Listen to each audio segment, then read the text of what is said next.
Have you ever wondered why some people live long, peaceful, and deeply happy lives? In Japan, there is a beautiful idea called IKIGAI, the quiet reason you wake up every morning with purpose. In this story-style summary, you will discover how IKIGAI can help you live a longer, calmer, and more meaningful life while improving your English at the same time. So let's dive in. The small fishing village rests quietly between the mountains and the sea, where the mornings arrive slowly and the air feels unhurried. In this place, elders rise with the sun not because they must, but because they want to. They step outside, stretch their backs, greet the day, and move with purpose that feels gentle rather than forced. Watching them, you begin to sense something unusual. They are not racing against time. Time seems to be walking beside them. This feeling is where the story of IKIGAI begins. In Japanese culture, IKIGAI is not treated as a dramatic revelation or a life-changing moment that arrives like lightning. It is quiet. It grows slowly. It lives in everyday actions, in small routines, and in the feeling that life is worth waking up for. IKIGAI is not about fame or wealth. It is about meaning that fits naturally into your life, like breathing. As the book unfolds, it takes us deep into places where people live long, graceful lives without obsessing over longevity. They do not chase youth. They do not fear aging. Instead, they remain connected to something that gives their days shape and direction. That connection becomes their reason to continue. For many people in the modern world, life feels like a series of obligations. Work fills the week, distractions fill the evenings, and exhaustion fills the spaces in between. Purpose becomes something people search for desperately, often believing it must be found in one grand achievement. IKIGAI offers a completely different idea. Purpose is not hunted. It is cultivated. In Japan, IKIGAI can be found in caring for a garden, preparing food for family, teaching a skill to the next generation, or improving a craft slowly over time. These activities may seem simple, yet they anchor people emotionally. When someone knows why they do what they do, even ordinary moments feel meaningful. The elders described in the book do not retire from life. They may stop formal work, but they continue contributing in ways that matter to them. Some care for grandchildren. Some fish. Some weave baskets. Some grow vegetables and share them freely. Their days are filled with intention, not pressure. This sense of intention protects them from despair. It gives them emotional resilience.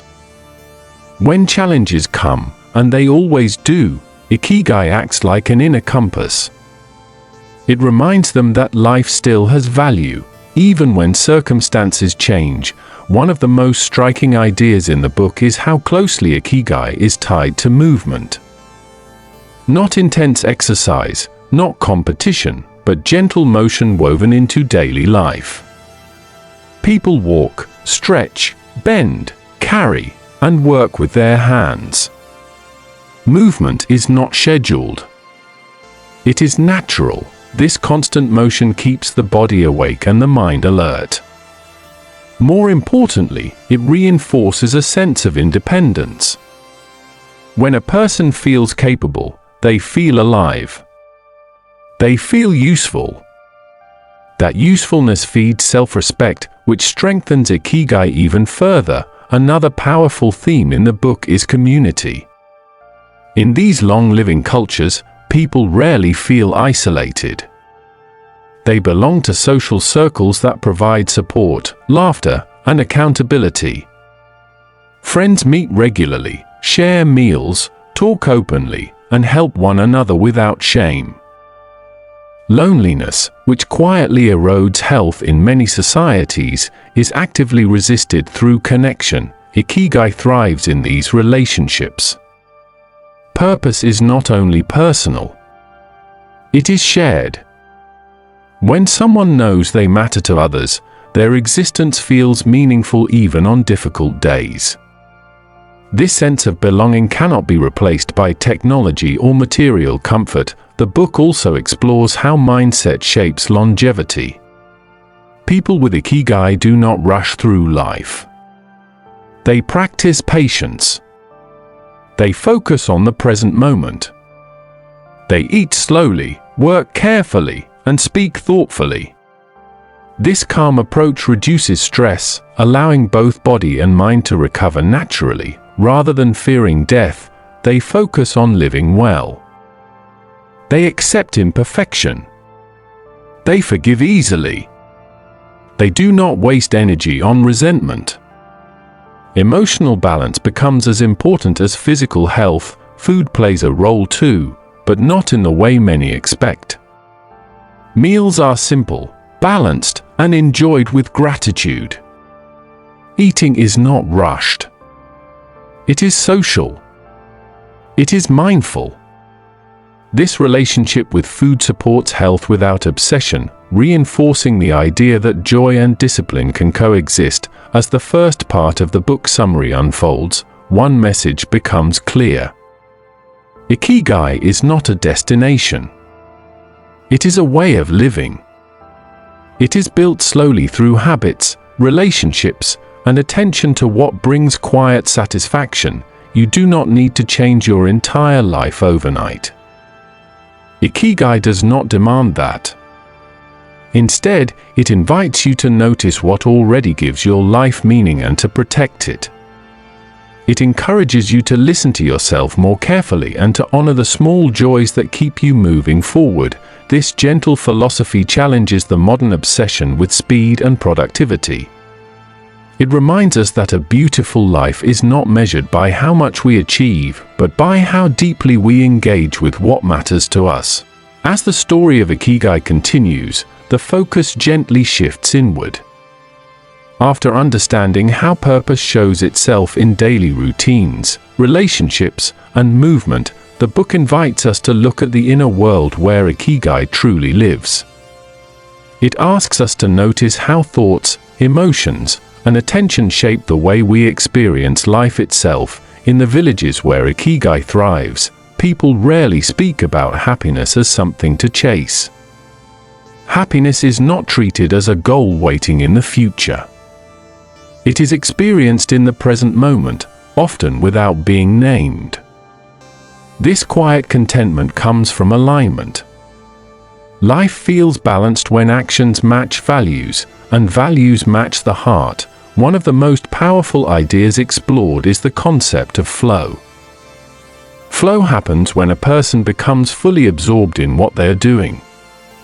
Time fades. Worries dissolve. Effort feels effortless. Whether it is painting, cooking, repairing something, or telling stories, flow creates a deep sense of satisfaction that lingers long after the task ends. Ikigai often lives inside these moments of flow. When someone repeatedly returns to an activity that pulls them into the present, they are unknowingly strengthening their purpose. The book explains that mastery is not rushed. People improve slowly, joyfully, without pressure. The process itself becomes the reward. This approach stands in sharp contrast to cultures driven by urgency. When life becomes a race, meaning gets lost. Ikigai restores meaning by encouraging patience. Progress is valued, but not at the cost of peace. People are allowed to grow at their own rhythm. Another essential lesson from the book is acceptance. Life is not always gentle. Loss, illness, and disappointment appear for everyone. What separates those who age gracefully from those who grow bitter is not luck, but perspective. Ikigai teaches acceptance without resignation. It allows grief to exist without allowing it to define the future. In these communities, elders speak openly about hardship. They do not hide pain, yet they do not cling to it. Emotional expression is natural, and healing happens through connection. This emotional honesty protects mental health and strengthens resilience. The book also emphasizes gratitude as a living practice. Gratitude is not forced positivity. It is awareness. People acknowledge what remains good, even when life feels uncertain. This mindset does not deny struggle, but it prevents despair from taking over. As the narrative deepens, the idea of simplicity becomes central. Ikigai does not flourish in excess. It thrives when life is uncluttered. Fewer possessions mean fewer distractions. Fewer distractions create more space for meaning. People learn to value experiences over accumulation, presence over performance. Technology exists, but it does not dominate attention. Silence is respected. Nature is integrated into daily life. Time spent outdoors reconnects people to rhythms larger than themselves. This connection brings humility and peace. The book gently reminds readers that Ikigai is personal. No two people share the same purpose. Comparing paths only creates confusion. What matters is authenticity. When a person honors what feels meaningful to them, life gains coherence. For someone feeling lost, Ikigai does not offer dramatic answers. It offers questions. What activities make you forget time? Who benefits when you show up fully? What small habit brings quiet satisfaction? These reflections guide people back to themselves as the book reaches its final chapters. One truth becomes unmistakable. Longevity is not just about adding years to life. It is about adding life to years. Ikigai does not promise immortality. It promises engagement. It promises a reason to greet each morning with curiosity rather than dread. Even in old age, people with Ikigai continue dreaming. Dreams may become simpler, but they never disappear. Purpose keeps evolving, adapting to new circumstances without losing its essence. The beauty of Ikigai is that it asks nothing extraordinary. It does not require fame, wealth, or perfection. It asks for attention. It asks for sincerity. It asks for courage to live in alignment with what matters most. As this journey comes to a close, the message lingers gently, like the echo of waves against the shore. A beautiful life is not built all at once. It is built daily, through choices that honor meaning over noise, connection over isolation, and presence over haste. And perhaps the most comforting realization of all is this: your Ikigai does not live somewhere far away.